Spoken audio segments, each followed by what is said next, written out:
वो कहते हैं ना, अकल बड़ी की भैंस। एक बार को आपको अपने कानों को यकीन नहीं होगा। भारत अमेरिका को तेल बेच रहा है और अमेरिका तेल के लिए भारत के शरण में आ गया है। वही रूस का सस्ता तेल। जानेंगे क्या है मामला। जहाँ एक तरफ ये सब कुछ चल रहा है ना, तो भारत का सबसे खतरनाक वाला फॉर्म देखने को मिला यूएन में। CAA और मानव अधिकार दोनों को लेकर भारत ने बड़ा ही खतरनाक रूप दिखाया। जियोपॉलिटिक्स में बहुत कुछ चल रहा है। आइए जानते हैं इन खबरों को विस्तार से। UNHRC में ना, जैसा हमने आपको बताया, भारत के ऊपर एक UPR चल रहा है, यानी भारत का निरीक्षण, परीक्षण, समीक्षण सब किया जा रहा है कि भारत में मानव अधिकार ठीक ठाक चल रहा है, नहीं चल रहा है। अब भारत के जवाब देने की बारी थी। भारत से ये पूछा गया कि आपने कई सारे संगठनों को बंद कर दिया। बहुत ऐसे संगठन थे जो दुनिया भर से पैसे लेते थे, आपने ऐसा क्यों किया?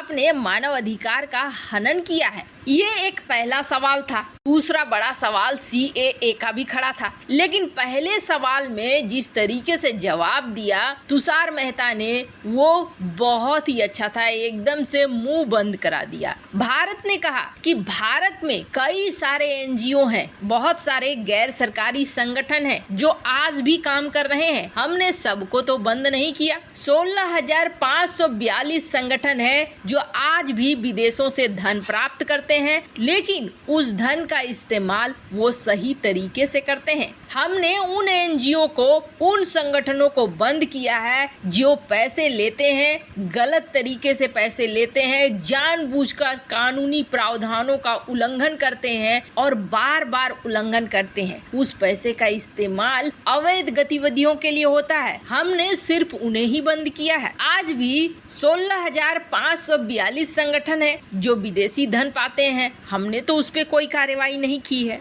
अब सवाल पूछा गया, जब देखा गया कि इस मामले में घेरा नहीं जा सकता है, तो CAA पर जवाब दो। भारत के सॉलिसिटर जनरल तुषार मेहता ने कहा कि CAA हम किसी की नागरिकता छीन नहीं रहे हैं और न ही हम किसी धर्म विशेष को बोल रहे हैं आपको ही सिर्फ नागरिकता मिलेगी। हमने तो ये बिल्कुल नहीं कहा है। इस कानून का उद्देश्य सिर्फ ये है कि हमारे पड़ोसी देश में जो अल्पसंख्यक हैं, जैसे कि हिंदू, बौद्ध, सिख, पारसी, जैन, ईसाई, बांग्लादेश, अफगानिस्तान, पाकिस्तान, जहां वो धार्मिक रूप से पीड़ित होते हैं, उत्पीड़ित होते हैं, वो भारत आ जाएं। हम भारत में उन्हें नागरिकता देंगे। तुषार मेहता के इस जवाब से भी पूरी तरीके से सन्न रह गया UNHRC। उनके पास कोई भी जवाब नहीं बना। अब आखिर में तुषार मेहता ने पाकिस्तान समेत कई देशों को लपेट लिया, ये कह के कि सुनो, तुम इस UNHRC में चाहे कुछ भी कर लो, लेकिन ध्यान रखो जम्मू कश्मीर और लद्दाख भारत का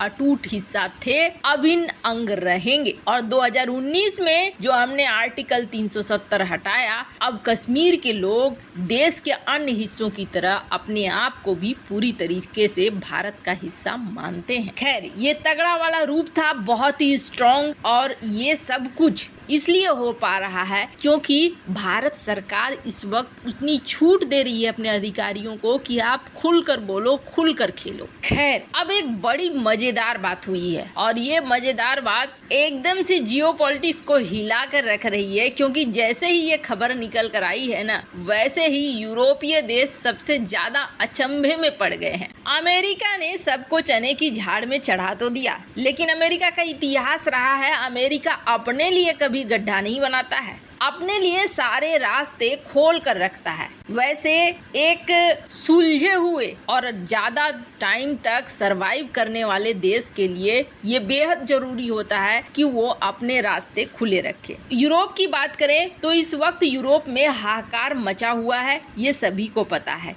इसलिए यूरोप में हाहाकार मचा हुआ है कि रूस ने तेल और गैस की सप्लाई में कटौती या बंदी करके रखी हुई है। इसके बावजूद यूरोपीय देश और अमेरिका ने ये फैसला लिया है कि 5 दिसंबर से हम कर देंगे और भी ज्यादा कट, प्राइस कैप लगा देंगे और इसके लिए उन्होंने प्रावधान भी शुरू कर दिए। यूके ने कहा कि हमारी कंपनियां अब कार्गो शिप नहीं देंगी, जिनको प्राइस कैप के अंदर मंगाना है उन्हें ही कार्गो शिप मिलेगा। अब इतनी जल्दी कार्गो शिप का निर्माण तो हो नहीं सकता है, इसके लिए भी टाइमलाइन दे दिया गया। यूके ने सबसे पहले ऐलान कर दिया कि हम प्रतिबंध की घोषणा करते हैं। उसके बाद अमेरिका ने भी ऐलान कर दिया कि नहीं, 19 जनवरी तक जितना तेल मंगाना है उतना मंगा लो। बैक डेट से अगर तुम हमें ये दिखाने की कोशिश करते हो कि कॉन्ट्रैक्ट पहले साइन हुआ है, हम बाद में मंगा रहे हैं, तो वो सब कुछ नहीं चलेगा। अमेरिका ने दिया 40-45 दिन का समय कि तब तक पूरी तरीके से कार्रवाई हो जानी चाहिए। भारत को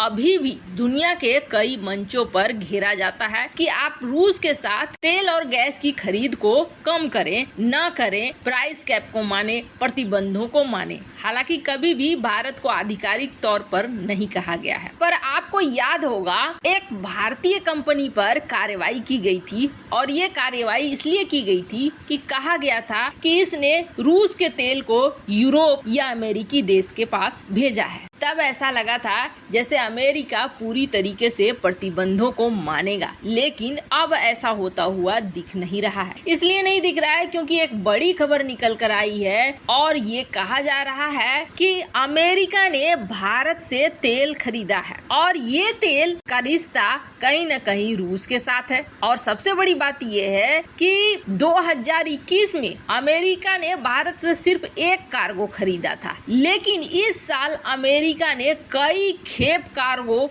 खरीद लिए हैं। कहा जा रहा है कि जो अनुमान है एक महीने का, ये करीब 80,000 टन है जो भारत से खरीदा है अमेरिका ने। ये तो साफ है कि भारत दुनिया का तेल खरीदने वाला तीसरा सबसे बड़ा देश है। अमेरिका समेत पश्चिमी देशों द्वारा रूस पर आर्थिक प्रतिबंध लगाने के बावजूद सस्ते दरों पर भारत तेल खरीद रहा है और इसे कच्चे तेल को रिफाइन कर रहा है भारत में, और रिफाइन करके ये पश्चिमी देशों को महंगे दामों पर बेच रहा है। अब आपको बता दें, अमेरिका और यूरोपीय यूनियन ने जो प्रतिबंध लगाया है वो रिफाइन तेल पर लागू नहीं है। इसलिए अब अमेरिका और यूरोप ये कह रहे हैं कि ठीक है, तुम हमें तेल बेचो। भारतीय रिफाइनरी कंपनियां अब रूस से रियायत में तेल खरीद रही हैं, इन्हें रिफाइन कर रही हैं और इसके कई सारे उत्पाद यूरोपीय और अमेरिकी देशों को बेच रही हैं। भारत ने रूस से 7,93,000 बैरल प्रतिदिन कच्चा तेल खरीदा है और